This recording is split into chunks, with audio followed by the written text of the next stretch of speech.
Hello everyone, मैं विक्रम कुमार आप सभी का अपने यूट्यूब चैनल स्कूलर्स कॉन्सेप्ट के ऊपर स्वागत करता हूं। डेवलपमेंटल बायोलॉजी यूनिट से रिलेटेड आज हमारा लेक्चर नंबर 4 है और आज का हमारा टॉपिक रहेगा सेल टू सेल कम्युनिकेशन। इसके अंदर हम ये देखेंगे कि हमारे जो दो सेल्स है, जैसे कि हमारा ये सेल हो गया, ठीक है, और एक हमारा ये वाला सेल हो जाता है। तो ये दोनों हमारे जो ए और बी सेल है, ये आपस में एक दूसरे के साथ किस तरीके से कम्युनिकेट करेंगे, ठीक है। जैसे कि अगर हम यहाँ पे बात करते हैं सेल कम्युनिकेशन की, an embryo is held together, organized and formed by the interaction that occur between the cells, and these interaction define their method of communication, or we can say that through these interaction a cell communicate with its neighbor or other cells। अब क्या होता है कि जो हमारा एक embryo होता है ना, एम्ब्रियो के अंदर हमें पता है जैसे कि हमारे मल्टीपल सेल्स होंगे, ठीक है। तो जो हमारे वे मल्टीपल सेल्स होते हैं ना, वे हमारे एक दूसरे के साथ कैसे रहेंगे, या फिर वो एक दूसरे के साथ किस तरीके से ऑर्गेनाइज वे में कम्युनिकेट करेंगे, ठीक है। या फिर उन ऑर्गेनाइजेशन के लिए उनके बीच में यहाँ पे क्या होनी चाहिए, कम्युनिकेशन होनी चाहिए, ठीक है। एंड दिस इंटरेक्शन यानी कि जो यहाँ पे उन दोनों बीच सेल्स के बीच में आपस में जो इंटरेक्शन हो रही है, वो हमारे किसको डिफाइन करेंगी, उनके बीच का हमारा जो कम्युनिकेशन मेथड होगा उसको, ठीक है। जैसे कि हम यहाँ पे यूं कह सकते हैं कि हमारे जो दो सेल्स है ना, वो हमारे किस तरीके से एक दूसरे के साथ इंटरेक्ट कर रहे हैं, वही हमारा क्या होता है, cell communication. Cell communication can be of different type. अब जो हमारे सेल कम्युनिकेशन होते हैं उसके हमारे डिफरेंट टाइप हो सकते हैं। जैसे कि हमारा यहाँ पे पहला कौन सा होता है, जक्स्ट्राक्राइन सिग्नलिंग, ठीक है। उसमें क्या होता है, it is a type of cell communication occur between cells across its short distance, such as between two neighboring cells in the direct contact। अब जो हमारे जक्स्ट्राक्राइन सिग्नलिंग होते हैं ना, वो हमारे किन के बीच में होते हैं, उन दो सेल्स के बीच में जो कि हमारे एक दूसरे के बहुत ज्यादा क्लोज होंगे, या फिर उनके बीच का जो डिस्टेंस होगा वो हमारा बहुत ज्यादा कम होगा, ठीक है। या फिर हम यूं कह सकते हैं कि जो दो हमारे सेल एक दूसरे के साथ डायरेक्ट कॉन्टेक्ट में है, जैसे कि एक हमारा ये सेल हो गया, ठीक है, और एक ये हमारा सेल हो जाता है जो कि इसके डायरेक्ट कॉन्टेक्ट में है, या फिर हमारा कुछ डिस्टेंस के ऊपर है। तो ये जो सेल होंगे, जैसे कि ए बी और सी सेल हमारे हो जाते हैं, तो ये तीनों जब आपस में एक दूसरे के साथ इंटरेक्ट करेंगे तो वो हमारा कौन सा होता है, जक्स्ट्राक्राइन सिग्नलिंग, ठीक है। इसमें क्या होता है, जैसे कि हमारा यहाँ पे एक ये सेल हो गया ए, एक हमारा ये बी सेल हो जाता है, ठीक है। अब यहाँ पे ना ये हमारा क्या हो गया, एक ए सेल था और ये बी था, तो ये हमारे एक दूसरे के नेबरिंग सेल थे ना, यानी कि इनके बीच का जो डिस्टेंस होगा वो हमारा बहुत ज्यादा कम होता है। तो वहां पे हमारी कौन सी होती है, जक्स्ट्राक्राइन सिग्नलिंग, ठीक है। अब यहाँ पे क्या हो रहा है कि जो हमारे ये सेल ए था, ठीक है, और बी था, अगर ये दोनों हमारे सेम नेचर की सेल हो, यानी कि सेम टाइप के अगर सेल होंगे, तो उनके बीच में यहाँ पे कौन सी बॉन्डिंग होगी, वो होती है हमारी होमोफिलिक बॉन्डिंग। और अगर हमारे ये दोनों के दोनों सेल अलग अलग नेचर के हो, अलग अलग टाइप के हो, तो वो हमारी कौन सी होती है, हेट्रोफिलिक बाइंडिंग, ठीक है। और यहाँ पे क्या होगा कि हमारे जैसे कि ए सेल है और बी सेल है ना, इनके बीच में हमारा डायरेक्ट कॉन्टैक्ट ही होगा, ठीक है। जैसे कि अगर हम आगे हम देखेंगे पैराक्राइन सिग्नलिंग, उसके अंदर क्या होगा कि हमारे सेल्स के बीच में कोई डायरेक्ट कॉन्टैक्ट नहीं होता, ठीक है। वहां पे हमारे सिग्नलिंग प्रोटीन्स होंगे जो कि सेल कम्युनिकेशन के अंदर हमारी हेल्प करेंगे, ठीक है। तो यहाँ पे अगर हम जक्स्ट्राक्राइन सिग्नलिंग की बात करें, तो वहां पे हमारा क्या होता है कि हमारे सेल्स आपस में एक दूसरे के साथ डायरेक्ट कॉन्टैक्ट में होंगे, ठीक है। उसके अलावा हमारा यहाँ पे यूं भी हो सकता है कि जो हमारा सेल है ना, जैसे हमारा ये सेल हो गया, तो जो इसके सराउंडिंग में जो मटेरियल है, ठीक है, तो वो उसके साथ भी इंटरेक्ट करेगा, जिससे कि इसकी यहाँ पे स्टेबिलिटी बने रहेगी, ठीक है। जैसे कि हमारा यहाँ पे क्या होता है, एक्स्ट्रा साइटोसोलिक मटेरियल होता है या फिर मैट्रिक्स होता है, तो उसके साथ भी हमारा सेल है वो हमारा कम्युनिकेट या फिर उसके साथ भी हमारा इंटरेक्ट करता है, ठीक है। उसके अलावा जो हमारा यहाँ पे सेकंड टाइप होता है वो होता है हमारा पैराक्राइन सिग्नलिंग। इसमें क्या होता है, this type of cell communication occur across long distance through the secretion of protein into the extracellular matrix. अब क्या था, एक्स्ट्रा सेलुलर मैट्रिक्स हमारा क्या होता है, जो भी हमारा सेल होगा ना, उसके सराउंडिंग का जो मटेरियल होता है उसको हम क्या कहते हैं, एक्स्ट्रा सेलुलर मैट्रिक्स। अब पैराक्राइन सिग्नलिंग में क्या होगा कि जैसे कि हमारा ये सेल हो गया, ए सेल हम इसको मान के चलते हैं, और हमारा बी सेल हो गया। अब क्या होता है कि जो हमारा ए सेल होगा ना, अगर उसको बी सेल के साथ यहाँ पे कम्युनिकेट करना है, तो वो क्या करेगा, कुछ प्रोटीन्स को यहाँ पे रिलीज करता है, ठीक है। या फिर हमारे दूसरे भी यहाँ पे मटेरियल हो सकता है, ठीक है। तो ये क्या करेगा, कुछ सिग्नलिंग प्रोटीन्स को यहाँ पे रिलीज करेगा, और जो हमारे ये मोलिक्यूल्स होते हैं ना, उनको हम क्या नाम देते हैं, लिगेंड्स, ठीक है। जैसे कि हमने यहाँ पे बताया कि ये जो हमारे यहाँ पे मोलिक्यूल्स होते हैं ना, उनको हम क्या नाम देंगे, लिगेंड्स। ये हमारे क्या होते हैं, सिग्नलिंग प्रोटीन होंगे, और वो क्या करते हैं, ये हमारे ए सेल का जो हमारा मैसेज होगा ना, ठीक है, उसको कहां तक लेके जाएंगे, बी सेल तक, ठीक है। जैसे कि हम यहाँ पे यूं सपोज करके चल सकते हैं कि ये जो हमारा ए है ना, इसको कोई मैसेज यहाँ पे बी तक पहुंचाना है, ठीक है। तो वो क्या करता है, जो हमारे ये सिग्नलिंग मोलिक्यूल्स है ना, या फिर हमारे जो सिग्नलिंग प्रोटीन्स है, वो हमारे यहाँ पे लेटर की तरह काम कर रहे हैं। अब इसने क्या किया, लेटर यहाँ पे पोस्ट कर दिया, ठीक है। ये पोस्ट करने के बाद ये हमारा कहाँ पे जाएगा, जो भी एड्रेस रहेगा, ठीक है। अब ये हमारा क्या हो जाता है, बी सेल, तो यहाँ पे इस तक पहुंचाना था, तो ये हमारा जो लिगेंड्स होंगे या फिर हमारे जो सिग्नलिंग प्रोटीन होंगे, वे हमारे कहाँ पे चले जाएंगे, बी सेल के पास चले जाएंगे। और जो हमारा बी सेल होगा ना, वहां पे क्या होता है, रिसेप्टर होते हैं, ठीक है। और ये जो हमारे यहाँ पे लिगेंड्स थे और जो हमारे यहाँ पे रिसेप्टर्स होते हैं, वे हमारे स्पेसिफिसिटी शो करेंगे। इसका मतलब क्या है कि जो हमारा पर्टिकुलर टाइप का लिगेंड होगा ना, जैसे कि हमारा ये ए टाइप का लिगेंड हो गया, ठीक है, तो ये हमारा किसके साथ बाइंडिंग शो करेगा, सिर्फ बी टाइप के रिसेप्टर के साथ। यूं नहीं है कि ये किसी के साथ भी रैंडमली यहाँ पे बाइंडिंग कर लेगा। अब यहाँ पे जैसे कि हम सपोज करके चलते हैं, एक हमारा यहाँ पे ए सेल हो गया, ठीक है, इसने यहाँ पे लिगेंड प्रोड्यूस किया, वो हमारा यहाँ पे है एक्स टाइप का, ठीक है, ये हमारा क्या हो गया, लिगेंड हो जाता है। अब ये जो यहाँ पे एक्स हमारा लिगेंड है ना, ये हमारा किसके साथ बाइंडिंग शो करेगा, ये हमारा करेगा एक्स रिसेप्टर के साथ। अब हमने इसको एक्स किसी लिए रखा ताकि आपको यहाँ पे ये क्लियर हो जाए कि ये हमारा सिर्फ बाइंडिंग किसके टाइप कर पाएगा, एक्स वाले रिसेप्टर के साथ, ठीक है। अब ये जो ए सेल था, इसने कोई मैसेज भेजना था जो हमारा यहाँ पे बी सेल है उसके पास, लेकिन क्या है कि हमारे बी सेल के साथ यहाँ पे सराउंडिंग में दूसरे सेल्स भी है, ठीक है, जैसे कि हमारा यहाँ पे सी सेल हो गया, यहाँ पे हमारा डी सेल हो गया। अब जो हमारा यहाँ पे बी सेल है ना, उसके यहाँ पे क्या है, एक रिसेप्टर है, और ये हमारा जो रिसेप्टर है वो हमारा किस टाइप का है, एक्स टाइप का रिसेप्टर है। तो इसका मतलब क्या होगा कि जो हमारा यहाँ पे एक्स होगा ना, वो हमारा किसके साथ बाइंड होगा, इस एक्स टाइप के रिसेप्टर के साथ। जो हमारे दूसरे सेल्स है ना, उनके पास यहाँ पे रिसेप्टर तो होंगे, लेकिन उनके जो रिसेप्टर होंगे ना, वो हमारे दूसरे टाइप के होंगे, जैसे कि यहाँ पे वाई टाइप का रिसेप्टर हो गया, यहाँ पे हमारा जेड टाइप का रिसेप्टर हो गया। लेकिन हमारा जो एक्स होगा, लिगेंड होगा ना, वो हमारा सिर्फ एक्स टाइप के रिसेप्टर के साथ ही बाइंडिंग शो कर पाएगा। इसका मतलब क्या है कि हमारी जो यहाँ पे लिगेंड और रिसेप्टर के बीच में जो इंटरेक्शन होती है या फिर जो बाइंडिंग होगी, वो हमारी कैसी होती है, स्पेसिफिक होगी, ठीक है। अब क्या है कि जो हमारा यहाँ पे ए सेल था, ठीक है, इसने कोई यहाँ पे मैसेज भेजना था बी टाइप के सेल के साथ पास, तो इसने क्या किया, यहाँ पे जो हमारे सिग्नलिंग प्रोटीन्स थे या फिर हमारे जो लिगेंड थे, उनको यहाँ पे रिलीज किया। वे रिलीज करके वहाँ पे बाइंड कहाँ पे करेंगे, रिसेप्टर के साथ, और रिसेप्टर के साथ बाइंडिंग करने के बाद जो भी हमारा ये मैसेज होगा, ठीक है, अभी इसको यहाँ पे कोई तो मैसेज भेजना होगा, तो वो जो हमारा मैसेज होगा ना, वो इस लिगेंड के थ्रू उस सेल के अंदर हमारा पहुंच जाएगा, ठीक है। तो ये हमारी कौन सी होती है, पैराक्राइन सिग्नलिंग। अब उसके बाद एक और हमारा यहाँ पे टाइप आता है, वो हमारा होता है ऑटोक्राइन सिग्नलिंग, ठीक है। ऑटोक्राइन सिग्नलिंग में क्या होता है, जैसे कि अगर हम नाम में देखें ऑटो, ठीक है, ऑटो का मतलब क्या होता है, सेल्फ, ठीक है। सेल्फ का मतलब क्या होगा कि जो हमारा यहाँ पे सिग्नलिंग मॉलिक्यूल है, जैसे कि एक हमारा ये ए सेल ही हो गया, ठीक है, इसने को यहाँ पे कोई लिगेंड यहाँ पे रिलीज किया, ठीक है, और जो इसने ये यहाँ पे लिगेंड रिलीज किया ना, वो हमारा अल्टीमेटली जाके बाइंड कहाँ पे हो रहा है, इसी के रिसेप्टर के पास, ठीक है। यानी कि इसने यहाँ पे सिग्नलिंग मॉलिक्यूल यहाँ पे रिलीज किया, और वो रिलीज कहाँ पे, वो बाइंड कहाँ पे कर रहा है, उसी सेल के साथ कर रहा है। तो ये हमारी कौन सी टाइप की हो जाती है, ऑटोक्राइन सिग्नलिंग, ठीक है। ये हमारे जो डिफरेंट टाइप के सिग्नलिंग मॉलिक्यूल्स या फिर हमारे जो सिग्नलिंग पाथवे होते हैं ना, उसके बारे में हम सेल बायोलॉजी के अंदर और भी ज्यादा डिटेल में पढ़ेंगे। अभी यहाँ पे हम सिर्फ इनका एक ओवरव्यू ले रहे हैं ताकि हमारा ये कॉन्सेप्ट क्लियर हो जाए कि हमारी जस्ट्राक्राइन सिग्नलिंग क्या होती है, हमारी पैराक्राइन सिग्नलिंग क्या होती है, ठीक है। तो यहाँ पे सिर्फ हम एक ओवरव्यू लेके चल रहे हैं, इसके बारे में डिटेल में हम सेल बायो के लेक्चर्स होंगे ना, तब हम इसके बारे में और ज्यादा डिटेल में पढ़ेंगे। अब उसके बाद अगर हम यहाँ पे बात करें कि एक जो हमारा यहाँ पे सेल है, ठीक है, जैसे कि अगर हम यहाँ पे सेल जस्ट्राक्राइन सिग्नलिंग की बात करते हैं, तो उसके अंदर हमारे क्या होता है कि दो सेल हमारे फिजिकली कॉन्टेक्ट में होते हैं, ठीक है, या फिर हमारे यहाँ पे जो सेल होगा ना, वो हमारा एक्स्ट्रा सेलुलर मैट्रिक्स के साथ भी यहाँ पे डायरेक्ट कॉन्टेक्ट में ही होगा, ठीक है। तो ये हमारी किस तरीके से इंटरेक्शन होती है, या फिर जो हमारे सेल है उनकी जो बाउंड्री होगी, वो किस तरीके से एक दूसरे के साथ यहाँ पे इंटरेक्ट करती है, तो उसके बारे में अगर हम देखें तो क्या होता है, boundaries between tissue can be created by different cell types having both different types and different amount of cell adhesion molecule. अब क्या होता है कि जैसे कि हमारा यहाँ पे एक सेल हो गया, ठीक है, और एक हमारा ये वाला सेल हो जाता है, तो ये हमारे किस तरीके से इंटरेक्शन कर रहे हैं, तो इनके बीच में यहाँ पे ना एक हमारे एडेशन मॉलिक्यूल्स होते हैं। एडेशन मॉलिक्यूल से आप यूं समझ सकते हो कि ये हमारे जो एडेशन मॉलिक्यूल होंगे ना, ये इन दोनों सेल्स को एक दूसरे के साथ यहाँ पे बाइंड करके रखेंगे, ठीक है, यानी कि एक दूसरे के क्लोज रखेंगे इनको।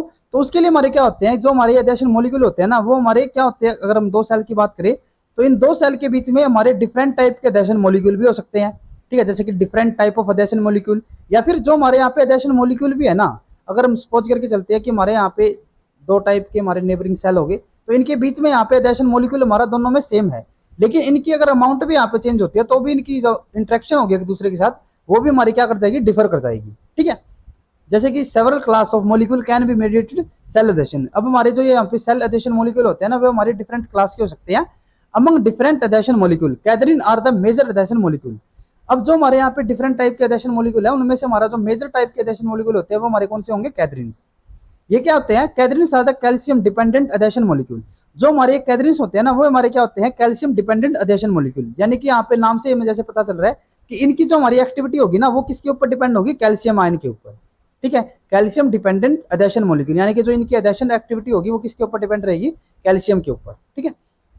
Catherine are transmembrane protein that interact with other cadherin in the adjacent cell. अब क्या होता है, जैसे कि एक हमारा यहाँ पे ये सेल हो गया, एक हमारा ये वाला सेल हो गया। अब जो हमारे ये कैथरीन मॉलिक्यूल होते हैं ना, वे हमारे कैसे होते हैं, ट्रांसमेम्ब्रेन। ट्रांसमेम्ब्रेन का मतलब क्या होगा कि वे हमारे पूरी मेम्ब्रेन के अंदर प्रेजेंट होंगे। ठीक है, जैसे कि हमारा ये एक मेम्ब्रेन को क्रॉस कर रहे हैं ना, तो इसी को हम क्या नाम देते हैं, ट्रांसमेम्ब्रेन। ठीक है, ये हमारे पूरी मेम्ब्रेन को ही क्रॉस कर जाएंगे यहाँ पे। अब क्या होता है कि एक हमारा जैसे कि ये वाला सेल हो गया हमारा ए, और ये हमारा यहाँ पे सेल हो जाता है बी। अब एक सेल के जो हमारी कैथरीन है वो हमारे यहाँ पे ट्रांसमेम्ब्रेन हो गए। ठीक है, इस तरीके से हमारे ट्रांसमेम्ब्रेन हो जाते हैं।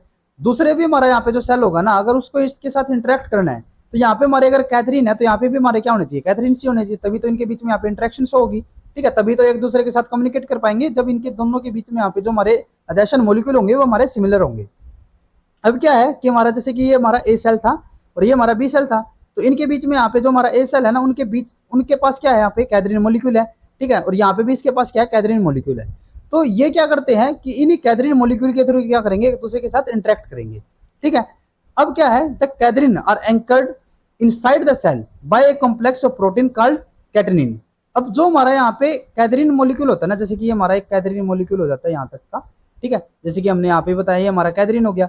तो ये जो हमारे कैथरीन होंगे ना, वे हमारे सेल के साथ किस तरीके से कॉम्प्लेक्स फॉर्म में यहाँ पे अटैच होंगे, जैसे कि हमने यहाँ पे बताया ना, cadherin are anchored inside the cell, यानी कि जो हमारे यहाँ पे कैथरीन है ना, वो हमारे सेल के साथ किस तरीके से एंकर्ड होंगे, उसके लिए हमारे यहाँ पे कुछ कॉम्प्लेक्स प्रोटीन्स होंगे, जैसे कि हमारे यहाँ पे कैटनिन्स होते हैं।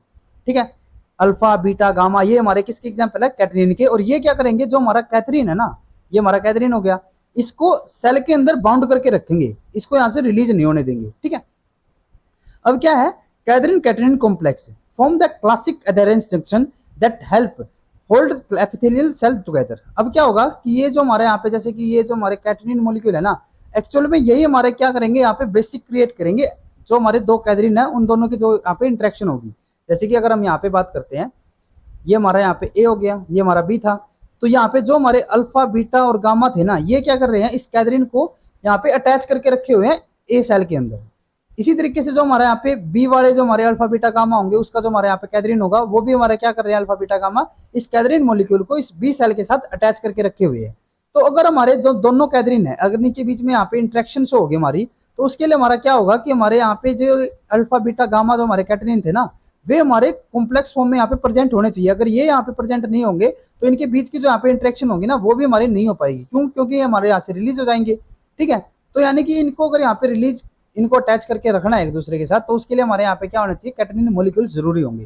ठीक है, और अल्टीमेटली हम यूं भी कह सकते हैं कि जो हमारे यहाँ पे दो सेल्स के बीच में अट्रैक्शन शो होगी, या फिर जो एक दूसरे के साथ वे हमारे बाइंडिंग शो करेंगे, उसके लिए हमारे क्या होना चाहिए, कैथरीन कैटनिन कॉम्प्लेक्स होना यहाँ पे जरूरी है। क्योंकि कैथरीन यहाँ पे क्या करेंगे, दो सेल्स को यहाँ पे अटैच करके रखेंगे, और कैथरीन को सेल के साथ कौन अटैच कर रहा है, कैटनिन। ठीक है, तो इसीलिए हमारे यहाँ पे कैथरीन कैटनिन कॉम्प्लेक्स बहुत ज्यादा इंपॉर्टेंट हो जाता है।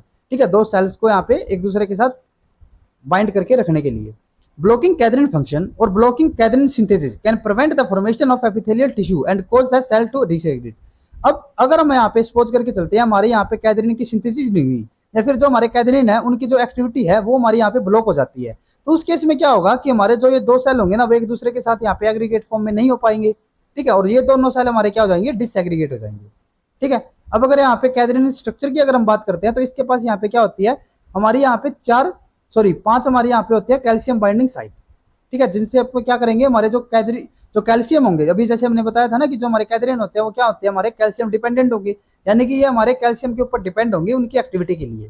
ठीक है, तो इनके पास क्या होती है, हमारी कैल्शियम बाइंडिंग साइट होगी। जैसे कि ये हमारा कैथरीन था, तो कैथरीन के पास यहाँ पे क्या होता है, हमारी 5 कैल्शियम बाइंडिंग साइट होगी। यहाँ पे हमारे क्या करेंगे, जो कैल्शियम होगा ना, वो हमारे यहाँ पे बाइंड करेगा, और उस बाइंडिंग के बाद ये क्या कर पाएगा, दूसरे जो हमारे कैथरीन, जो हमारा दूसरा सेल का कैथरीन है, उसके साथ यहाँ पे इंटरेक्ट शो कर पाएगा। ठीक है, अब उसके अलावा यहाँ पे जो हमारा EC1 होता है ना, उसके पास हमारी क्या होती है, एडेसिव रिकॉग्निशन साइट, और इसी साइट के थ्रू ये क्या करेगा, दूसरा जो हमारा सेल का कैथरीन होगा उसके साथ इंटरेक्शन शो करेगा। जैसे कि आप यहाँ पे देख सकते हो, ये हमारी जो साइट है ना, ये क्या कर रही है, इन दोनों सेल्स को यहाँ पे टुगेदर एक दूसरे के साथ बाइंड करके रख रखी है। ठीक है, तो यानी कि यहाँ पे हमारी क्या होती है, एडेशन रिकॉग्निशन साइट होगी, जो कि दूसरे जो हमारा जैसे कि ए सेल का यहाँ पे जो हमारा एडेसिव रिकॉग्निशन साइट है, वो किसको रिकॉग्नाइज करेगा, जो हमारा बी टाइप का सेल था। ठीक है, अब ये हमारे यहाँ पे डिसिमिलर भी हो सकते थे और हमारे सिमिलर भी हो सकते थे। जैसे अगर हमारे यहाँ पे ए ही है, तो ये हमारे क्या कर लेंगे, एक दूसरे के साथ बाइंडिंग शो करेंगे। लेकिन अगर हमारे यहाँ पे कोई ऐसा सेल है, जैसे कि हमारा डी हो गया, जो कि हमारा ए सेल के साथ यहाँ पे इंटरेक्शन शो नहीं करेगा, तो यहाँ पे जो इनकी इंटरेक्शन होगी ना, वो हमारी नहीं हो पाएगी। ठीक है। तो इसीलिए हमारे यहाँ पे क्या होगी, ये दोनों एक दूसरे के साथ एग्रीगेट फॉर्म में नहीं हो पाएंगे, ठीक है। अब उसके बाद जो हमारे यहाँ पे कैदरीन्स होते हैं ना, उनके हमारे डिफरेंट टाइप्स होते हैं। ई कैदरीन होता है हमारा जो सबसे मेजर टाइप रहता है इनमें से, तो वो क्या करता है, it is expressed on all early mammalian embryonic cells even at the zygotic stage. ये हमारे कहाँ पे एक्सप्रेस होते हैं, जो हमारे अर्ली मेमेलियन एम्ब्रियोनिक सेल्स होते हैं ना, उनके ऊपर। In the zebrafish embryo, E cadherin is needed for the formation and migration of the epiblast as a sheet of cell during gastrulation। अब जो हमारे यहाँ पे ई कैदरीन होते हैं ना, वो हमारे जेब्राफिश एम्ब्रियो के अंदर किसके लिए इंपॉर्टेंट होते हैं, formation and migration of epiblast. जो हमारी एपिब्लास्ट लेयर होती है उसकी यहाँ पे माइग्रेशन के लिए, जो उसकी हमारी गैस्ट्रुलेशन स्टेज के अंदर होती है, उसके लिए हमारे कौन से कैदरीन इंपॉर्टेंट होंगे, ई कैदरीन, ठीक है। ई यहाँ पे जैसे कि आप एपिब्लास्ट समझ सकते हो।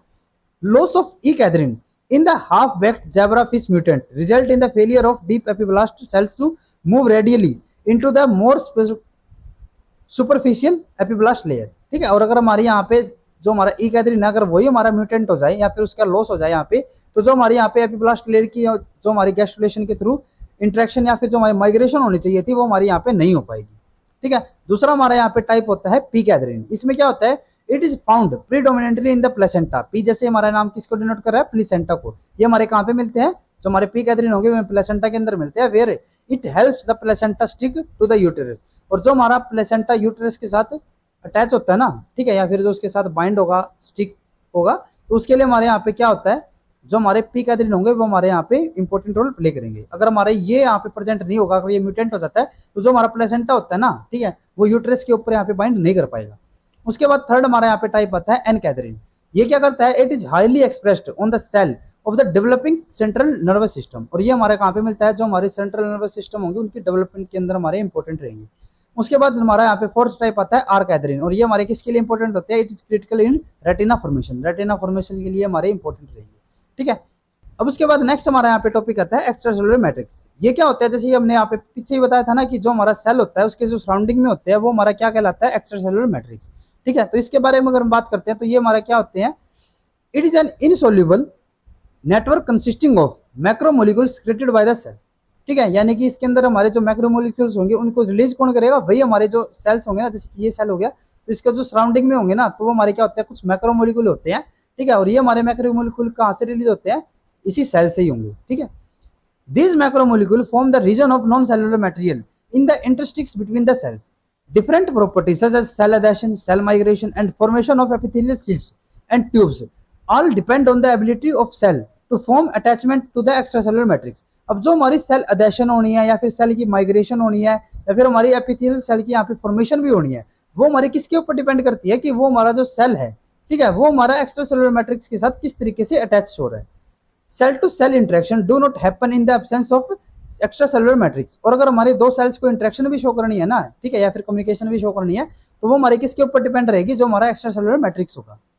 Extracellular matrix are made up of matrix protein collagen, proteoglycan and a variety of specialized glycoprotein molecule such as fibronectin and laminin। अब जो हमारे यहाँ पे एक्स्ट्रासेलुलर मैट्रिक्स होता है ना, वो हमारा किससे बनता है, collagen, proteoglycan, glycoprotein molecule, fibronectin and laminin से, ठीक है। इनके अलावा भी हमारे कुछ दूसरे प्रोटीन्स होते हैं, लेकिन हमारे जो मेजर प्रोटीन्स होंगे या फिर जो हमारे मेजर एक्स्ट्रासेलुलर मैट्रिक्स के अंदर कंपाउंड्स होंगे, वे हमारे कौन कौन से होते हैं, collagen, proteoglycan, fibronectin, glycoproteins and laminin, ठीक है। ये हमारे जो लेमिनिन और फाइब्रोनेक्टिन है वो हमारे किसके टाइप है, ग्लाइकोप्रोटीन्स के। तो यहाँ पे बात करते हैं प्रोटियोग्लाइकन की। तो ये क्या होते हैं, these large molecule consist of core protein such as syndecan with covalently attached glycosaminoglycan polysaccharide side chain. अब जो हमारे प्रोटियोग्लाइकन होते हैं ना, उसमें हमारे क्या होता है कि एक हमारा कोर प्रोटीन होगा और उस कोर प्रोटीन के साथ हमारे क्या होंगे, कुछ हमारे ग्लाइकोज अमीनोग्लाइकन पॉलीसेकेराइड्स या फिर उनकी हमारी साइड चेन होगी, जो कि हमारे कोवेलेंटली अटैच रहेगी कोर प्रोटीन के साथ, ठीक है। Two of the most common proteoglycan are heparin sulphate and chondroitin sulphate. उसके अलावा हमारे दूसरे टाइप्स भी होंगे यहाँ पे, लेकिन जो हमारे मेजर टाइप्स होते हैं ना प्रोटियोग्लाइकन के, हमारे कौन से होंगे, heparin sulphate and chondroitin sulphate. In many cases mutation that prevent proteoglycan protein and carbohydrate synthesis block normal cell migration, morphogenesis and cell differentiation. और अगर हमारे प्रोटियोग्लाइकन के अंदर हमारी म्यूटेशन हो जाती है, तो उससे हमारे क्या होंगे कि जो हमारे सेल माइग्रेशन या फिर मॉर्फोजेनेसिस या फिर हमारी जो सेल डिफरेंशिएशन होनी है, वो हमारी यहाँ पे क्या हो जाती है, ब्लॉक हो जाएगी, ठीक है। यानी कि ये जो हमारे प्रोटियोग्लाइकन होंगे वो हमारे किस किस के पे यूज होंगे, जो हमारी सेल माइग्रेशन, मोर्फोजेनेसिस या फिर हमारी जो सेल डिफरेंशिएशन होनी है उसके अंदर हमारी एक मेजर रोल प्ले करेंगे। उसके बाद नेक्स्ट हमारा यहाँ पे टाइप आता है फाइब्रोनेक्टिन। ये क्या होते हैं? It is a very large glycoprotein dimer synthesized by numerous cell types. It serve as general adhesive molecule linking cells to one another and to the other substances such as collagen, proteoglycan. Fibronectin also has an important role in the cell। ठीक है। उसके बाद next हमारे यहाँ पे type आता है laminin. It is also has a large glycoprotein and type 4 collagen are the major component of a type of extracellular matrix called the basal lamina. Lamina play an important role in the assembling of extracellular matrix, promoting cell adhesion and growth, changing cell shape and permitting cell migration। ठीक है। ये हमारे क्या होते हैं? Extra cellular matrix होते हैं और इनके बारे में हम सेल बायो के अंदर और ज्यादा डिटेल में पढ़ेंगे। अभी हम यहाँ पे सिर्फ इनका एक ओवरव्यू ले रहे हैं। ठीक है। अब उसमें से हमारा जो ये एक्स्ट्रा सेलुलर मैट्रिक्स होते हैं ना, उनमें से हमारा एक मेजर टाइप आता है यहाँ पे इंटीग्रीन। ये क्या होता है? On the extracellular side integrin binds to the amino acid sequence arginine, glycine, aspartate, जिसको कि हम यहाँ पे सिंगल कोड के अंदर कैसे लिखेंगे? आरजीडी। ठीक है। Found in the several extracellular matrix adhesive protein including fibronectin, vitronectin, ठीक है, एंड लेमिनिन। अब यहाँ पे क्या होता है कि जो हमारे इंटीग्रीन होते हैं ना, वो हमारे कहाँ पे मिलते हैं? एक्स्ट्रासेलुलर साइड के अंदर। जो हमारे सेल होंगे ना, उनके एक्स्ट्रासेलुलर साइड के अंदर हमारे क्या मिलेंगे? इंटीग्रीन मिलेंगे। और वो हमारे किसके साथ बाइंड होते हैं? एक हमारे यहाँ पे सीक्वेंस रहेगा अमीनो एसिड का, आर्जिनिन, ग्लाइसिन और एस्पार्टेट का। ठीक है। जैसे कि हमारे यहाँ पे एक जो हमारा इंटीग्रीन है ना, ये हमारा इंटीग्रीन हो जाता है। ठीक है। ये हमारे इंटीग्रीन की यूनिट है, ये भी हमारे इंटीग्रीन की यूनिट है और ये भी हमारे इंटीग्रीन की यूनिट है। ठीक है। तो जो हमारे यहाँ पे ग्रीन कलर से शो की गई है ना, वो हमारी कौन सी है? यहाँ पे अल्फा सब यूनिट है इंटीग्रीन की, और ये बाकी की दोनों हमारी कौन सी होती है? बीटा सब यूनिट ऑफ इंटीग्रीन। अब जो हमारी एक्स्ट्रा सेलुलर साइड होती है ना, उसके अंदर हमारे क्या होते हैं कि जो हमारे ये इंटीग्रीन होते हैं ना, उनकी कैल्शियम बाइंडिंग साइट होगी किसके अंदर? अल्फा रीजन के अंदर। ठीक है। या फिर अल्फा इंटीग्रीन के अंदर। तो इसमें क्या होता है कि जो हमारी यहाँ पे कैल्शियम बाइंडिंग साइट होगी ना, जब वो कैल्शियम के साथ बाइंड हो जाएगी, ठीक है, तो उसके बाद ये हमारी क्या करेगी? फाइब्रोनेक्टिन से होते हैं ना हमारे, ठीक है, जो कि हमारे एक्स्ट्रासेलुलर मैट्रिक्स के अंदर हमें मिलते हैं, तो उनके साथ ये क्या कर लेगी? यहाँ पे इंटरेक्शन शो करेगी। अभी जैसे हमने पीछे बताया था कि जो हमारे एक्स्ट्रासेलुलर मैट्रिक्स होते हैं उसके अंदर हमें फाइब्रोनेक्टिन हमें देखने को मिलते हैं। तो जो हमारे यहाँ पे इंटीग्रीन होंगे ना, वो हमारे क्या करेंगे? फाइब्रोनेक्टिन के साथ यहाँ पे इंटरेक्शन शो करेंगे। और जो हमारे फाइब्रोनेक्टिन होते हैं ना, उनके पास यहाँ पे क्या होता है? हमारा एक 3 न्यूक्लियोटाइड का एक सीक्वेंस रहता है, आरजीडी। ठीक है। ये तो हमारी कौन सी साइट हो जाती है? जो हमारी एक्स्ट्रा सेलुलर साइड है। अब उसके बाद अगर हम यहाँ पे बात करते हैं साइटोसोलिक साइड की, तो on the cytoplasmic side integrin binds to the talin and alpha actin, two protein that connect the actin microfilament. अब क्या होता है कि जो हमारे यहाँ पे इंटीग्रीन होते हैं ना, वो हमारे किसके साथ इंटरेक्शन शो करते हैं? एक्टिन माइक्रोफिलामेंट के साथ। और वो किसके हेल्प से? Talin and alpha actin. जैसे कि हम यहाँ पे देख सकते हैं, ये हमारे यहाँ पे क्या था? बीटा सब यूनिट थी। तो ये हमारी क्या करती है? जो हमारे विनक्यूलिन, टैलिन और उसके अलावा हमारे जो दूसरे प्रोटीन जैसे कि हमारे अल्फा एक्टिनिन होते हैं, ठीक है, ये जैसे कि हमारा क्या हो गया? Alpha actinin. तो जो हमारे यहाँ पे इंटीग्रीन होता है ना, वो उसके थ्रू क्या करेंगे? जो हमारे एक्टिन माइक्रोफिलामेंट होंगे, जैसे कि हमारे यहाँ पे क्या हो गए? Actin microfilament. तो जो हमारे यहाँ पे इंटीग्रीन होंगे ना, वो इनके साथ कैसे इंटरेक्शन शो करेंगे? हमारे डिफरेंट मॉलिक्यूल्स के थ्रू, जैसे कि हमारा टैलिन, विनक्यूलिन और एक हमारा अल्फा एक्टिनिन है। उसके अलावा हमारे दूसरे फैक्टर्स होते हैं जो कि हमारे क्या करेंगे? एक्टिन माइक्रोफिलामेंट की जो हमारे इंटीग्रीन है उनके साथ इंटरेक्शन शो करेंगे। ठीक है। This dual binding enable the cell to move by contracting the actin microfilament against the fixed extracellular matrix. और जैसे हमारे यहाँ पे अभी हमने क्या बताया कि जो हमारे इंटीग्रीन होते हैं ना, वो हमारे किसके साथ इंटरेक्शन शो करते हैं? जो हमारे यहाँ पे एक्टिन माइक्रोफिलामेंट होगा। तो जैसे हमारे यहाँ पे एक्टिन माइक्रोफिलामेंट के अंदर हमारी कोई भी यहाँ पे चेंजेस होगा या फिर उसके अंदर यहाँ पे कोई कॉन्ट्रैक्शन होगी, ठीक है, तो वो हमारे अल्टीमेटली किसको इफेक्ट करेगी? जो हमारे यहाँ पे इंटीग्रीन थे उनके, और इंटीग्रीन के तो ये क्या करेंगे? जो हमारे यहाँ पे एक्स्ट्रासेलुलर मैट्रिक्स है उसको भी ये इफेक्ट करेंगे। ठीक है। अब उसके बाद नेक्स्ट हमारा यहाँ पे टॉपिक आता है इंडक्शन एंड कॉम्पिटेंस का। ठीक है। ये हमारा बहुत ज्यादा इंपॉर्टेंट टॉपिक है। जो हमारे डेवलपमेंट बायोलॉजी यूनिट है उसके अंदर हमारे कई बार इस टॉपिक से हमारे कई क्वेश्चन देखने को मिले हैं। ठीक है। अब यहाँ पे क्या होता है? कॉम्पिटेंस जो हमारा होता है ना, वो हमारी क्या कहलाता है? Competence is the ability of a tissue to respond to an inducing signal.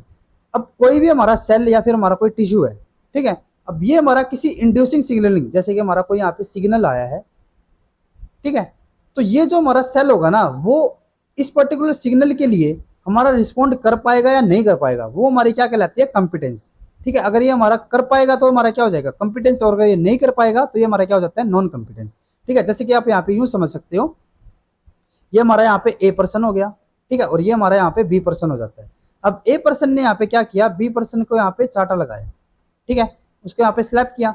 अब अगर हमारा ये इतना कॉम्पिटेंट है कि ये यहाँ पे ए को, अगर यहाँ पे जैसे कि हमारा ये इतना स्ट्रोंगर है, जो हमारा ए है ना, वो हमारा इतना स्ट्रोंगर यानी कि ज्यादा स्ट्रोंगर है कि वो यहाँ पे बी को पीट सके, ठीक है, या फिर वो इससे ज्यादा स्ट्रॉन्गर होगा हमारा बी से, तो ये क्या करेगा, इसको यहाँ पे पीट देगा या फिर इसको वापस से यहाँ पे एक चाटा लगाएगा। लेकिन अगर ये हमारा इतना कॉम्पिटेंट नहीं है या फिर इतना ज्यादा स्ट्रॉन्गर नहीं है, तो यहाँ पे ये इसको नहीं पीट पाएगा। ठीक है, तो ये हमारी क्या होती है, कंपिटेंस, यानी कि जो हमारा ये ए सेल है ना, वो हमारा पर्टिकुलर इस सिग्नल के लिए, ठीक है, यानी कि हमारे यहाँ पे कोई भी सिग्नल हो सकता है, ठीक है, कोई भी मैसेज हो सकता है, तो वो उसके लिए यहाँ पे रिस्पॉन्स कर पा रहा है या नहीं कर पा रहा, वो हमारा क्या कहलाता है, कॉम्पिटेंसी। जैसे कि आप एक और एग्जाम्पल यहाँ पे समझ सकते हो कि हमारे ए और बी ये कोई एग्जाम दे रहे हैं। ठीक है, अब क्या किया, जो हमारा बी था ना, उसने ए से यहाँ पे कोई क्वेश्चन पूछा।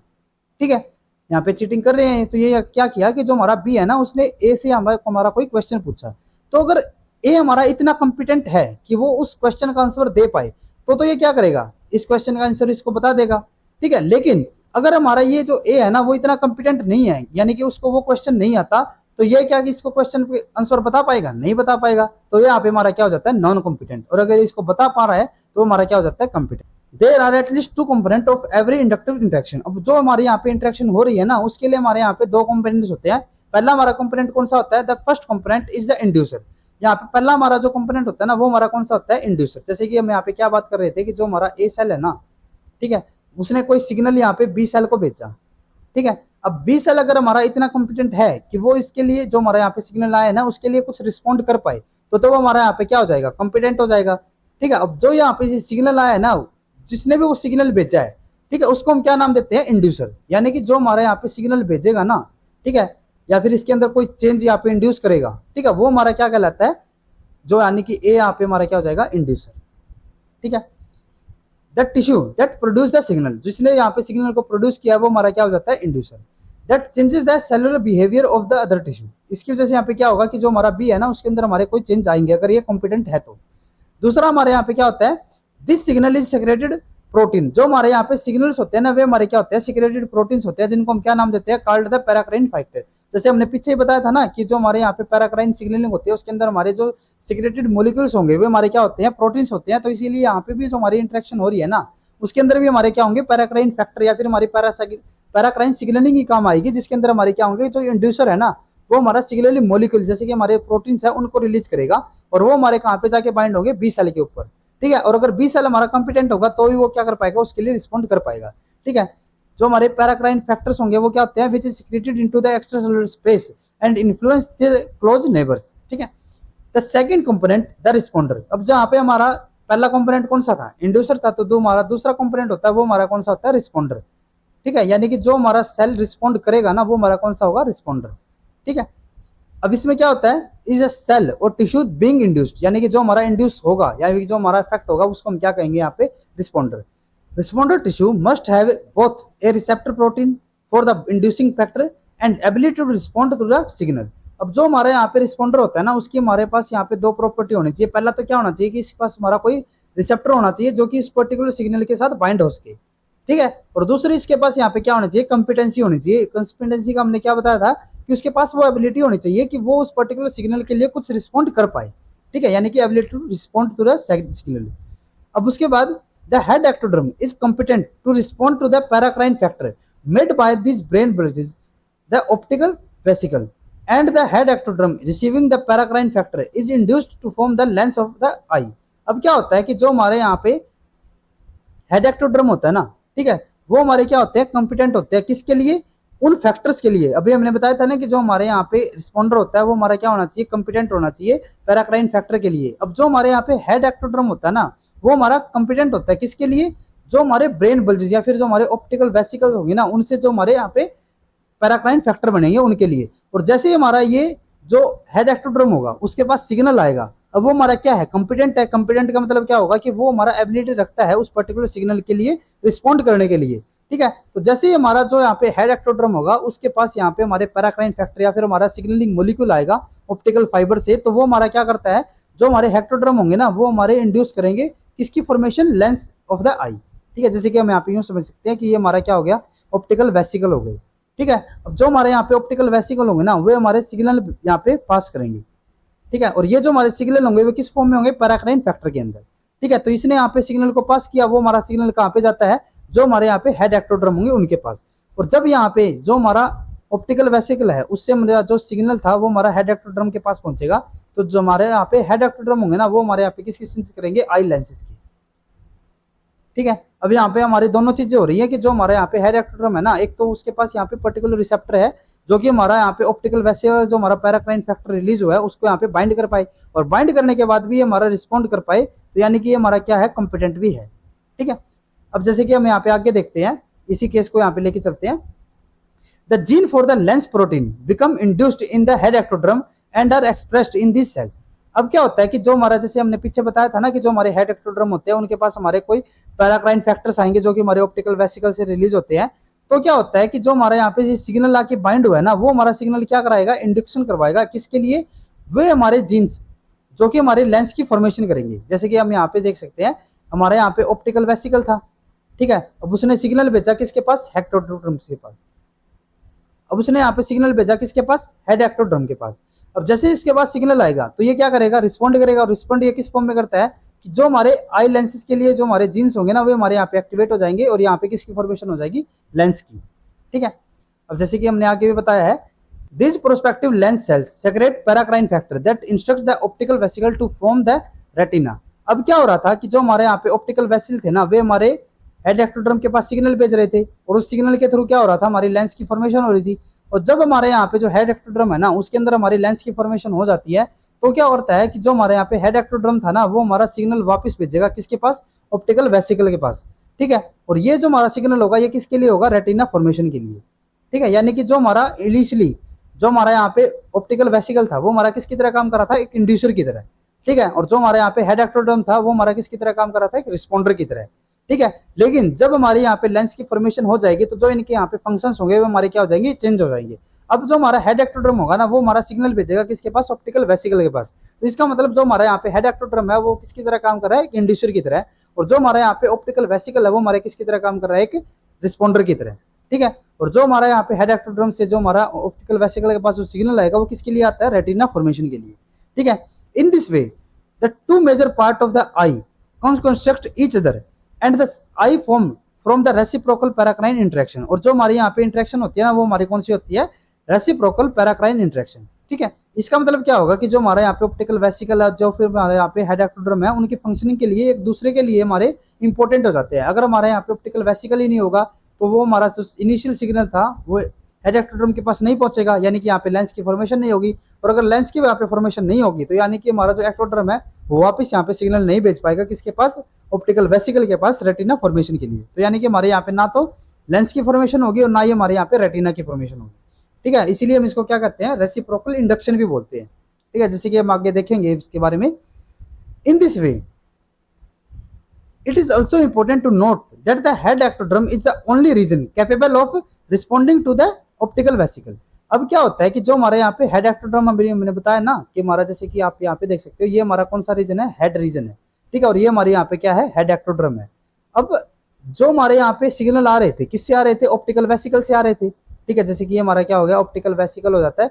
तो जो हमारे यहाँ पे हेड एक्टोड्रम के जो सेल्स होंगे ना, वही हमारे ऑप्टिकल वेसिकल से जो हमारे पैराक्राइन फैक्टर या फिर जो हमारे सिग्नलिंग मॉलिक्यूल रीजन होंगे ना, उनके लिए हमारे रिस्पॉन्ड कर पाएंगे। अगर हम किसी दूसरे रीजन की बात करें, जैसे कि हम यहाँ पे बात करते हैं ट्रंक रीजन की, तो इसके अंदर भी हमारे यहाँ पे क्या है, एक्टोड्रम तो यहाँ पे भी प्रेजेंट है, लेकिन यहाँ पे जो हमारी एक्टोड्रम है ना, वो हमारे यहाँ पे नॉन कॉम्पिटेंट है।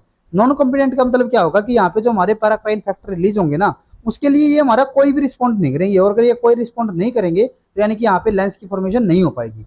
लेकिन अगर हम बात करें सिर्फ हमारे हेड एक्टोड्रम की, जैसे कि हम यहाँ पे इनिशियल पोजीशन मान के चलते हैं, हमारे जो लेंस की फॉर्मेशन हो रही है वो हमारे पर्टिकुलर इस पोजीशन के अंदर हो रही है, यानी कि ये तो हमारे यहाँ पे क्या है, जो हमारे यहाँ के सेल होंगे वे हमारे कंपिटेंट है या फिर हमारे रिस्पॉन्डर की तरह काम कर रहे हैं। लेकिन जो हमारे दूसरे रीजन भी है ना हेड एक्टोड्रम की, वो भी हमारे एक रिस्पॉन्डर की तरह ही काम करेंगे, और उनको यहाँ पे हमारा जो पैराक्राइन फैक्टर है वो हमारा मिल जाएगा। जैसे कि अगर हम यहाँ पे बात करते हैं कि ये जो हमारे पैराक्राइन फैक्टर है ना, वो हमारे यहाँ पे जाके बाइंड हो रहे हैं।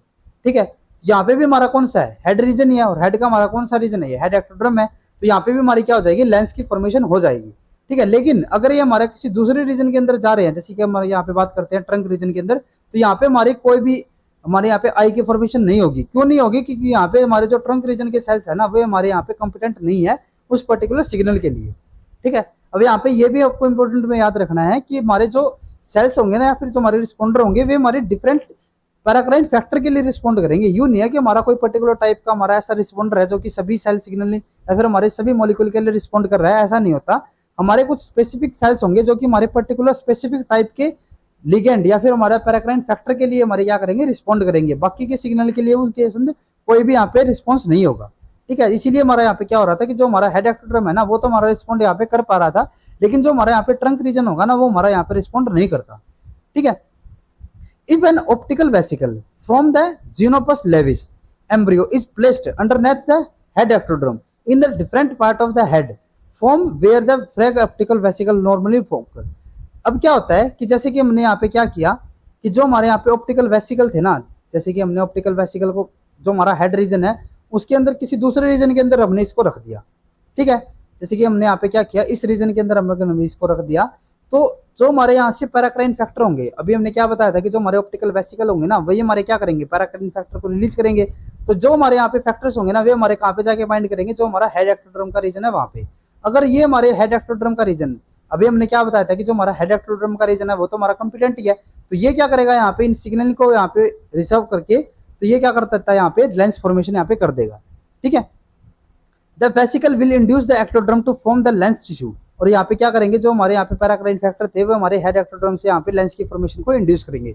The trunk ectoderm however will not respond to the optical vesicle. अभी हमने क्या बताया था कि जो हमारे यहाँ पे ट्रंक रीजन के जो एक्टोड्रम होंगे ना, वे हमारे नॉन कॉम्पिटेंट है, यानी कि वे हमारे कोई भी यहाँ पे रिस्पॉन्ड शो नहीं करेंगे। इसका मतलब जो हमारे यहाँ पे ऑप्टिकल वेसिकल है ना, उसने तो यहाँ पे सिग्नल को प्रोड्यूस कर दिया, लेकिन जो हमारे यहाँ पे एक्टोड्रम था ना, वही हमारा कोई रिस्पॉन्ड नहीं कर रहा, और अगर ये रिस्पॉन्ड ही नहीं करेगा तो यहाँ पे लेंस की फॉर्मेशन नहीं हो पाएगी, ठीक है। Only head ectoderm is competent to respond to the signal from the optical vesicle by the producing a lens। और जो हमारे यहाँ पे अभी हमने बताया था कि जो हमारे हेड रीजन होता है ना, उसी के अंदर हमारे जो एक्टोड्रम होंगी वही हमारे यहाँ पे एक कंपिटेंट सेल्स की तरह काम करेगी, और वही हमारे यहाँ पे लेंस की फॉर्मेशन कर पाएगी।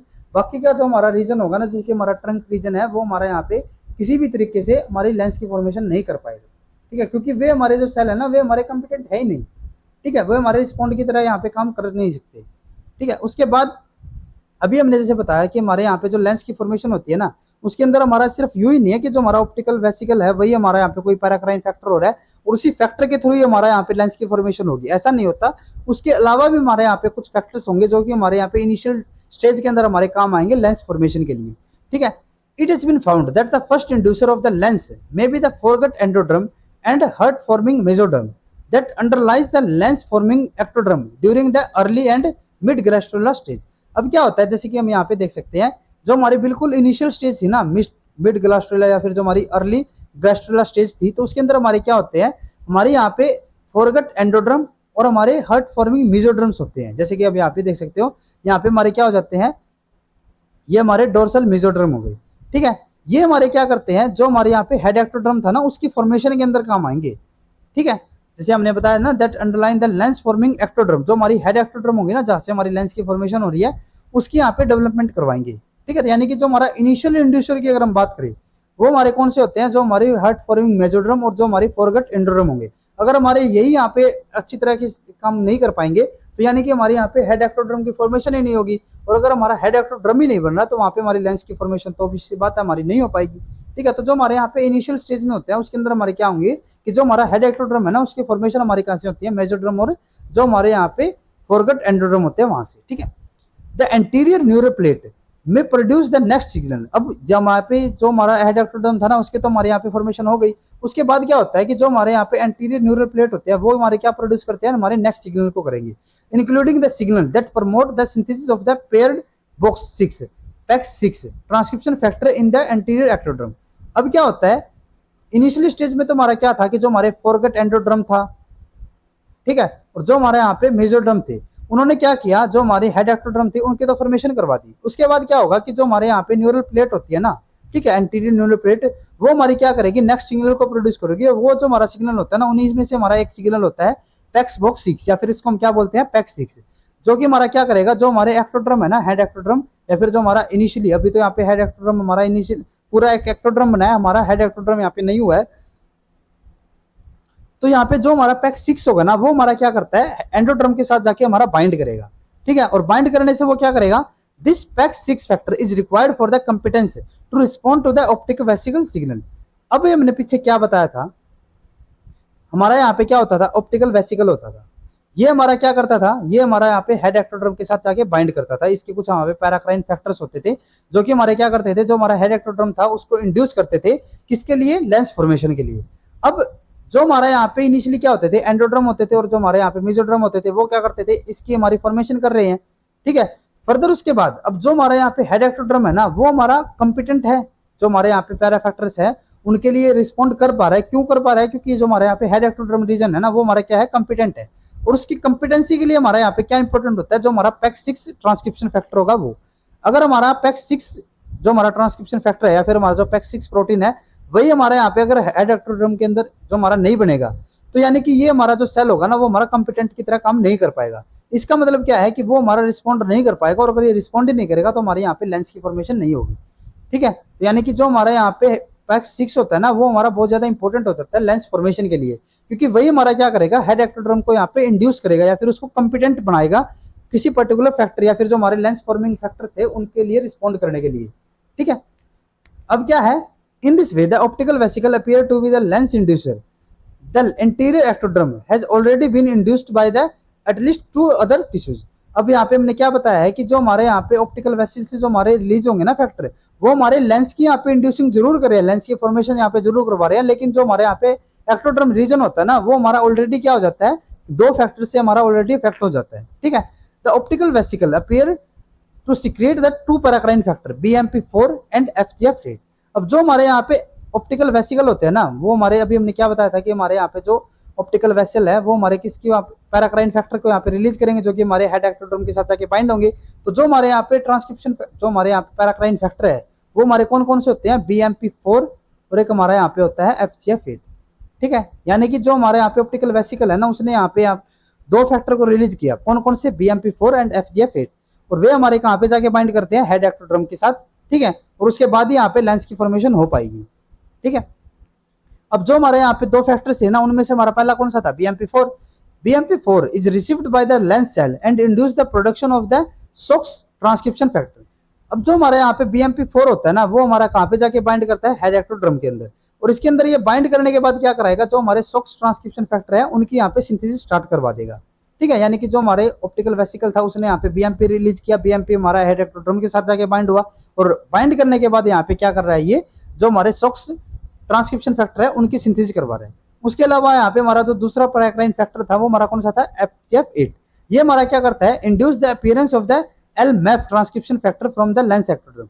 अब क्या होता है, अभी हमने क्या बताया था कि जो हमारे यहाँ पे ऑप्टिकल वेसिकल होते हैं ना, वे हमारे यहाँ पे पैराक्राइन फैक्टर को रिलीज करेंगे, और जो हमारे यहाँ पे पैराक्राइन फैक्टर रिलीज होते हैं ना, वो हमारे 2 टाइप के होते हैं। पहला हमारे यहाँ पे कौन सा होता है, BMP4 यहाँ पे क्या करेगा, जो हमारे SOX ट्रांसक्रिप्शन फैक्टर है उनकी यहाँ पे हेड एक्टोड्रम के अंदर रिलीज करवाएगा, ठीक है, उनकी एक्सप्रेशन करवाएगा। दूसरा हमारे यहाँ पे जो पैराक्राइन फैक्टर जो कि हमारा ऑप्टिकल वेसिकल से रिलीज हो रहा था, वो हमारा कौन सा होता है, FGF8। और जो FGF8 होता है वो हमारा क्या करेगा, हेड एक्टोड्रम के अंदर हमारे यहाँ पे ट्रांसक्रिप्शन करवाएगा किसकी, LMAF ट्रांसक्रिप्शन फैक्टर की, ठीक है।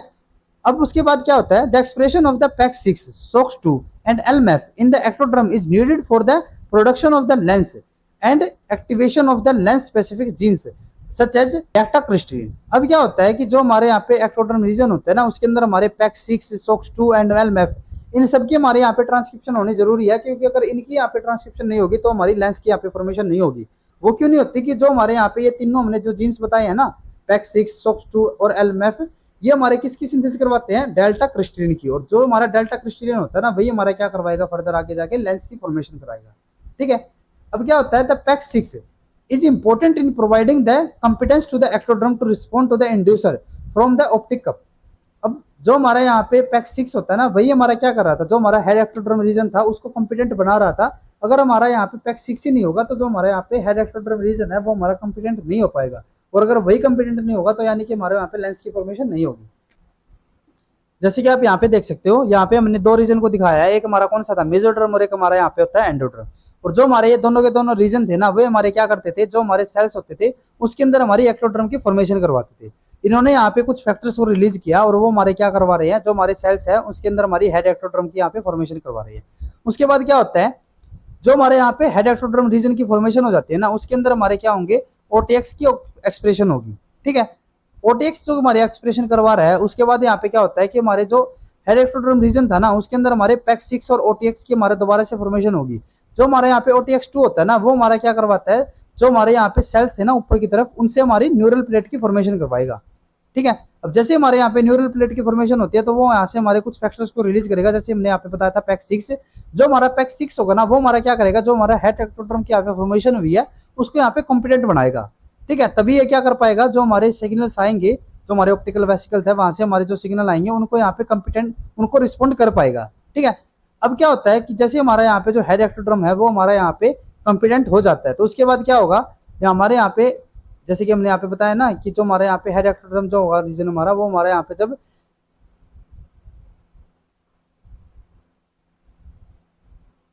कॉम्पिटेंट हो जाएगा तो उसके बाद क्या होता है, जो हमारे यहाँ पे ऑप्टिकल वेसिकल्स होंगे ना, वो हमारे कुछ फैक्टर्स को यहाँ पे रिलीज करते हैं। उनमें हमारे कौन कौन से आते हैं, BMP4 और FGF8। और जो हमारे यहाँ पे FGF8 और जो हमारे यहाँ पे BMP4 होगा, वो हमारे यहाँ पे किसकी सिंथेसिस करवाएंगे या फिर किसकी ट्रांसक्रिप्शन करवाएंगे, जो हमारे यहाँ पे SOX3 और LMF थे उनकी। ठीक है, यानी कि इनिशियली हमारे यहाँ पे क्या था, मेसोड्रम और एक्टोड्रम एंडोड्रम थे, वे हमारे यहाँ पे हेड एक्टोड्रम की फॉर्मेशन करवा रहे थे। हेड एक्टोड्रम की फॉर्मेशन के बाद जो हमारा यहाँ पे पैक्स 6 था, वो हमारा क्या कर रहा था, हेड एक्टोड्रम को रीजन को यहाँ पे कंपिटेंट बना रहा था। उसके बाद क्या होगा कि जो हमारे यहाँ पे ऑप्टिकल वेसिकल होंगे ना, वो हमारे क्या करवाएंगे, यहाँ पे BMP4 और FGF8 की यहाँ पे रिलीज होंगे उनसे, और वो हमारे जो फैक्टर्स होंगे वे हमारे जो हेड एक्टोड्रम रीजन है, जो कि हमारा कंपिटेंट हो चुका है, रिस्पॉन्ड करने के लिए तैयार है, उसके अंदर हमारे यहाँ पे दो ट्रांसक्रिप्शन फैक्टर की फॉर्मेशन करवाएंगे। पहला हमारे यहाँ पे कौन सा होगा, SOX3, और दूसरा हमारे यहाँ पे होता है LMF। और ये हमारे क्या करवाते हैं, इसके अंदर हमारे जो यहाँ पे लेंस फॉर्मेशन है उसके लिए इंपॉर्टेंट हो जाते हैं। और ये जो हमारे यहाँ पे फैक्टर्स है ना, वे हमारे किस तरीके से लेंस की फॉर्मेशन कराएंगे, यहाँ पे हमारे ये जीन को एक्सप्रेस करेंगे, कौन से जीन को, डेल्टा क्रिस्टलिन को। ठीक है, और जो कि हमारे लेंस फॉर्मेशन के लिए इंपॉर्टेंट है। तो ये जैसे ही हमारे यहाँ पे जीन की एक्सप्रेशन करवाएंगे, तो जो हमारे यहाँ पे डेल्टा क्रिस्टलिन था वो हमारी लेंस की फॉर्मेशन कर देगा।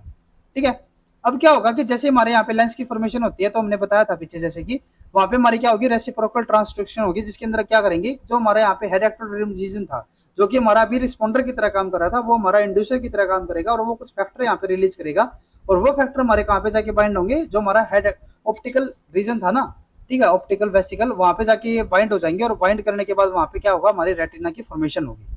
ठीक है, अभी जैसे आप यहाँ के एग्जाम्पल में देख सकते हो, once the lens has formed it induce the other tissue. जैसे हमारे यहाँ पे लेंस की फॉर्मेशन होगी, तो वो क्या करेगा, जो इसके सराउंडिंग में सेल होंगे उनको यहाँ पे इंड्यूस करेगा, और उन्हीं जो उसकी सराउंडिंग सेल है उनमें से हमारा एक कौन सा था, जो हमारे ऑप्टिकल वेसिकल थे वे। ठीक है, जो कि हमारे इनिशियली क्या काम कर रहे थे, जो हमारे इंड्यूसर है उसकी तरह काम कर रहे थे। अब क्या होगा कि ये जो हमारा इंड्यूसर था ना, वो उसका जो फंक्शन होगा वो हमारा चेंज हो जाएगा, और ये किसकी तरह काम करेगा, रिस्पॉन्डर की तरह। ठीक है, तो यहाँ पे जो हमारे लेंस की फॉर्मेशन हुई है, उसके बाद क्या होता है कि जो हमारे यहाँ पे हेड एक्टोड्रम रीजन था ना, वो हमारा क्या करता है, यहाँ पे कुछ फैक्टर्स को रिलीज करेगा। इन this way the inducer become induced. अब क्या होगा कि जो हमारा पहले इंड्यूसर की तरह काम कर रहा था, वो हमारा इंड्यूस्ड होगा, यानी कि वो रिस्पॉन्डर की तरह काम करेगा।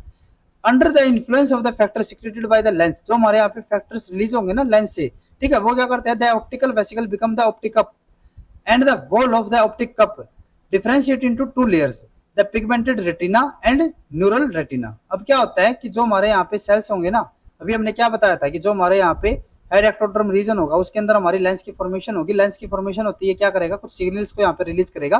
ठीक है, और वो जो हमारे सिग्नल होंगे वो कहाँ पे जाके बाइंड करेंगे, जो हमारे यहाँ पे ऑप्टिकल वेसिकल थी वो, और उसके ऊपर बाइंड करने के बाद यहाँ पे क्या करवाते हैं, ये ऑप्टिक कप की यहाँ पे फॉर्मेशन कराएंगे, और उसी के अंदर हमारे यहाँ पे क्या होंगे, पिगमेंटेड रेटिना और न्यूरल रेटिना की यहाँ पे फॉर्मेशन होगी। ठीक है, और इसी टाइप को हमने क्या बताया था, such interaction are called reciprocal induction. ठीक है, अभी इस कॉन्सेप्ट को और ज्यादा बेटर वे में समझने के लिए हमने यहाँ पे कुछ म्यूटेशंस के केस लिए हैं। इसके अंदर हमने क्या किया है, जैसे हमने यहाँ पे एक ऑर्गेनिज्म ले लिया ए, और एक हमारे यहाँ पे हो जाता है बी। ठीक है, जो हमारा ए ऑर्गेनिज्म है ना, वहां से हमने क्या किया, ऑप्टिकल वेसिकल को यहाँ पे बाहर निकाल लिया। ठीक है, और जो हमारे यहाँ पे ऑप्टिकल वेसिकल है ना, उसको हमने इंसर्ट कर दिया किसके अंदर, बी सेल के अंदर। और जो हमारा बी सेल है ना, उसके अंदर हमने यहाँ पे इसका ऑप्टिकल वेसिकल तो यहाँ से रिमूव कर रखा है, लेकिन यहाँ पे हमने सरफेस एक्टोड्रम को रखा है। ठीक है, अब क्या होता है कि जो हमारा यहाँ पे ए सेल है ना, उससे हमने जो यहाँ पे ऑप्टिकल वेसिकल को यहाँ पे इसके साथ फ्यूज किया है। तो इस केस में हमें ये देखना है कि बी के अंदर हमारे यहाँ पे लेंस की फॉर्मेशन होगी या नहीं होगी। ठीक है, लेंस फॉर्मेशन। तो अगर हम यहाँ पे फर्स्ट केस को लेके चलते हैं, फर्स्ट केस में हमने क्या किया कि जो हमारा यहाँ पे ए टाइप है ना, वो हमारा वाइल्ड टाइप है। वाइल्ड टाइप का मतलब क्या होगा कि हमारे यहाँ पे जो ऑप्टिकल वेसिकल होगा ना, वो हमारा कैसा है, वाइल्ड टाइप है, नॉर्मल है ये।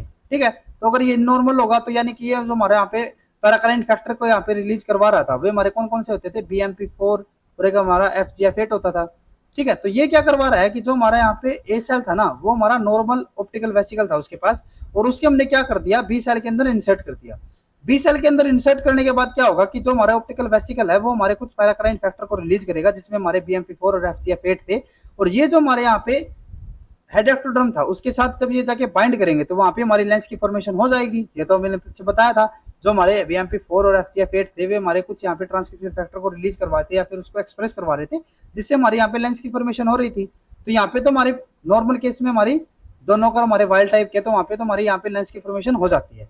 सेकंड केस के अंदर हमने क्या किया, जो हमारा ए है ना उसको हमने कैसा किया, हमारा पैक6 से म्यूटेटेड है, ठीक है, लेकिन यहाँ पे हमने रिलीज क्या करवाना है या फिर हमने यहाँ पे रिमूव क्या करना है हमें, ऑप्टिकल वेसिकल। और जो हमारे यहाँ पे ऑप्टिकल वेसिकल होगा वो हमारा कहाँ पे जाके बाइंड करेगा, जो हमारे यहाँ पे हेड एक्टोड्रम रीजन होगा वहां पे, ठीक है। इसके साथ हमने यहाँ पे फ्यूज करवा दिया। अब जो हमारा यहाँ पे ए सेल है ना, ए सेल हमारा कैसा है, पैक6 से म्यूटेटेड है, लेकिन हमारा जो पैक6 था ना वो तो हमारा कहाँ से रिलीज होता था, न्यूरल प्लेट से रिलीज होता था। तो इसका मतलब क्या होगा कि हमारा जो न्यूरल प्लेट है ना वो हमारा यहाँ पे कैसा हो जाता है, म्यूटेटेड हो जाएगा। लेकिन जो हमारे यहाँ पे पैक6 था उसका हमारा ऑप्टिकल वेसिकल से तो कोई लेना देना था नहीं, ठीक है, क्योंकि जो हमारा न्यूरल प्लेट से जो हमारा पैक6 रिलीज होता था ना वो हमारा हेड एक्टोड्रम रीजन के पास जाता था और उसको कॉम्पिटेंट बनाता था। अब क्या हो रहा है कि जो हमारा ये केस हो रहा है ना म्यूटेटेड वाला, वो तो हमारा ए के अंदर हो रहा है, जिसके अंदर हमारा जो ओ वी है यानी कि जो हमारा ऑप्टिकल वेसिकल है वो तो हमारा कैसा है, नॉर्मल है। ये जो हमारा ऑप्टिकल वेसिकल होगा वो अगर वो हमारा नॉर्मल होगा तो वो क्या करेगा, तो हमारा से हमारे जो ट्रांसक्रिप्शन फैक्टर होंगे बीएमपी4 और जो हमारे एफजीएफ8 होगा उनके यहाँ पे रिलीज करेगा। और वो जो हमारा बी सेल है उसके अंदर अगर हम इसको इंसर्ट कर देते हैं तो यहाँ पे जो हमारे ट्रांसक्रिप्शन फैक्टर होंगे वे हमारे हेड एक्टोड्रम से दोबारा से यहाँ पे लेंस की फॉर्मेशन करवा देंगे, ठीक है। क्योंकि यहाँ पे जो हमारा म्यूटेटेड है ना वो हमारा पैक6 है, तो उसका तो हमारा ऑप्टिकल वेसिकल से तो लेना देना है ही नहीं, ठीक है। तो ये तो हमारा यहाँ पे नॉर्मल जाके काम कर लेगा। थर्ड केस के अंदर हमने क्या किया है, जो हमारा थर्ड केस हो जाता है, थर्ड केस के अंदर हमने जो ए रखा है ना जिसके अंदर से हम ऑप्टिकल वेसिकल को रिलीज करवाएंगे, तो वो तो हमारा यहाँ पे वाइल्ड टाइप हो गया। तो इसका मतलब क्या होगा कि यहाँ से हमारा ये नॉर्मल है और नॉर्मल ये जाके कहाँ पे बाइंड, किसके अंदर इंसर्ट हो जाएगा, जो हमारा बी सेल है वहां पे। लेकिन जो हमारा यहाँ पे बी सेल है ना उसके अंदर हमारा जो यहाँ पे सरफेस एक्टोड्रम है, ठीक है, वो हमारा कैसा हो जाता है, म्यूटेटेड।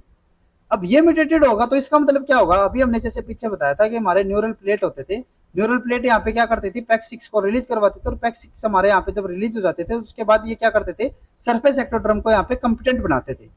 तो अब यहाँ पे क्या हो रहा है कि जो हमारा पैक6 है ना वही हमारा यहाँ पे क्या हो गया, म्यूटेटेड हो गया। तो अगर हमारा पैक6 ही अगर यहाँ पे म्यूटेटेड हो जाता है, तो पीछे हमने जैसे बताया था कि अगर हमारा पैक6 ही काम नहीं करेगा तो यानी कि जो हमारा सरफेस एक्टोड्रम होगा ना वो हमारा यहाँ पे कंपिटेंट नहीं बन पाएगा, ये हमारा क्या रह जाएगा, नॉन कंपिटेंट हो जाएगा। तो नॉन अगर ये हमारा जो, तो अगर हमारा यहाँ पे सरफेस एक्टोड्रम नॉन कंपिटेंट हो जाता है तो उसका मतलब क्या होगा कि हमारा जो ऑप्टिकल वेसिकल है ना वो तो हमारा यहाँ पे नॉर्मली काम कर रहा है, यहाँ पे हमारे बीएमपी4 और जो हमारे एफजीएफ है उनकी तो यहाँ पे रिलीज हो रहा है, लेकिन ये हमारे बाइंड ही नहीं कर पा रहे किसके साथ, सरफेस एक्टोड्रम के साथ, ठीक है। क्यों नहीं कर पा रहे, क्योंकि ये जो हमारा सेल है ना सरफेस एक्टोड्रम वो हमारा कंपिटेंट है नहीं, नॉन कंपिटेंट था, क्योंकि हमारे यहाँ पे पैक6 कैसे थे, म्यूटेटेड थे, ठीक है। तो इसीलिए अगर हमारे यहाँ पे जो बीएमपी4 और जो हमारा एफजीएफ8 है वो हमारे यहाँ पे कोई इंडक्शन नहीं कर पाएंगे, तो इसीलिए हमारे यहाँ पे जो लेंस की फॉर्मेशन है वो हमारे यहाँ पे नहीं हो पाएगी, ठीक है। थर्ड केस के अंदर हमने क्या किया, दोनों के दोनों ही हमने कैसे रख लिए, म्यूटेटेड रख लिए, ठीक है, यानी कि ये भी हमारा म्यूटेटेड हो गया।